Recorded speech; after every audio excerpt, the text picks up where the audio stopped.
जातिवाद के नाम पर अपने स्वयं के परिवार का भरण पोषण करके उनके लिए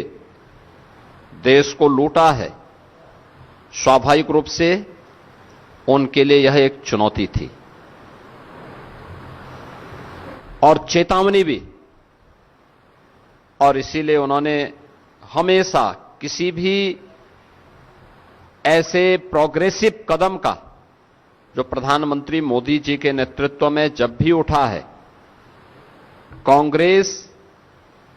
और उसके जितने भी पार्टनर हैं, उन सब ने हमेशा उस प्रोग्रेसिव सोच को और देश के हित के लिए उठाए जाने वाले कदम का विरोध करते रहे। आज के जो पीसी है, यह विशेष रूप से नारी शक्ति वंदन अधिनियम के दृष्टि से क्या कुछ हुआ और पब्लिक रिएक्शन क्या है, इसके बारे में आहूत की गई है। मित्रों, हम कह सकते हैं आधी आबादी के मन में विपक्ष के इस नारी विरोधी आचरण के बारे में भारी आक्रोश है और वह आक्रोश कांग्रेस और इंडी गठबंधन के सहयोगी दल Samajwadi party, RJD, TMC, DMK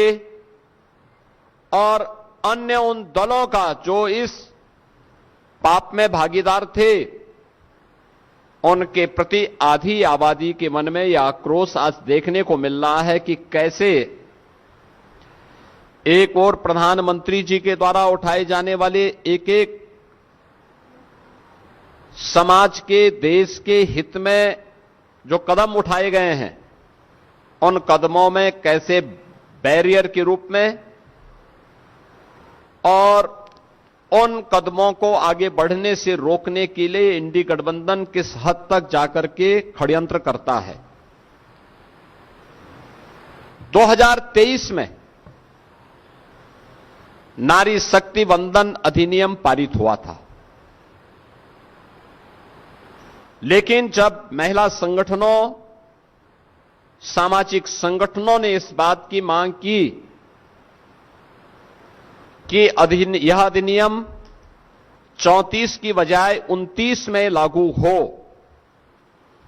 तो उनकी मांग के अनुरूप प्रधानमंत्री जी ने सभी पक्षों से विचार विमर्श करने के उपरांत यूनियन गवर्नमेंट नारी शक्ति वंदन अधिनियम 2023 में आवश्यक संशोधन लेकर के आई। इसके लिए संसद का 16, 17, 18 को विशेष अधिवेशन भी हुआ। कुछ राज्यों ने इस बारे में मांग उठाई थी कि ऐसा न हो कि इसके माध्यम से उनके हक को कम कर दिया जाए। प्रधानमंत्री जी ने नारी शक्ति वंदन अधिनियम विधेयक 2023 में पारित करते समय तय किया था कि भाई किसी का हक नहीं छीना जाएगा। ये 33% आरक्षण जो हम अपनी माताओं बहनों को उपलब्ध करवा रहे हैं, इसके लिए इतनी अतिरिक्त सीट हम लोकसभा में और विधानसभा में बढ़ाएंगे। जब इधर ये बात चर्चा में आई कि दक्षिण भारत के राज्य मांग उठा रहे हैं कि साहब हमारा हक कम होगा, तो प्रधानमंत्री जी ने इस बात के लिए और माननीय गृह मंत्री जी ने भी इस बात के लिए आश्वस्त किया कि 2011 की जनगणना के अनुसार जो व्यवस्था है उसी के तहत जैसे अन्य राज्यों में, उत्तर के राज्यों में, पूरब के राज्यों में बढ़ेंगे, वैसे ही दक्षिण के राज्यों में भी वह अनुपात, उसी अनुपात में यह बढ़ेगा। हक किसी का कम नहीं होना है। केवल एक ही इच्छा है कि सारा सदन मिलकर के भारत की नारी को सुरक्षा, सम्मान और स्वावलंबन के प्रत्येक नारी शक्ति वंदन अधिनियम को इस संशोधन के साथ पारित करके 2029 में उनका अधिकार दे दे।